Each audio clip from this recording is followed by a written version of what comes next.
बानी पीटीआई और बुशरा बीबी के खिलाफ 190 मिलियन पाउंड रेफरेंस पर फैसला दूसरी मरतबा मौखर हो गया।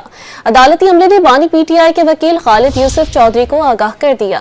एहतसाब अदालत इस्लामाबाद ने बानी पीटीआई और बुशरा बीबी के खिलाफ 190 मिलियन पाउंड केस का फैसला एक मरतबा फिर मौखर कर दिया। बानी पीटीआई के वकील खालिद यूसुफ चौधरी ने बताया कि कोर्ट स्टाफ ने उन्हें आगाह किया है कि फैसला आज नहीं सुनाया जाएगा। 190 मिलियन पाउंड रेफरेंस केस की समाअत 13 जनवरी तक मुलतवी कर दी गई। बानी पीटीआई और बुशरा बीबी के खिलाफ 190 मिलियन पाउंड रेफरेंस पर फैसला दूसरी मरतबा मौखर हो गया। अदालती अमले ने बानी पीटीआई के वकील खालिद यूसुफ चौधरी को आगाह कर दिया।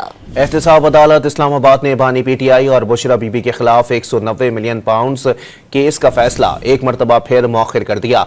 बानी पीटीआई के वकील खालिद यूसुफ चौधरी ने बताया कि कोर्ट स्टाफ ने उन्हें आगाह किया है कि फैसला आज नहीं सुनाया जाएगा। 190 मिलियन पाउंड रेफरेंस केस की समाअत 13 जनवरी तक मुलतवी कर दी गई।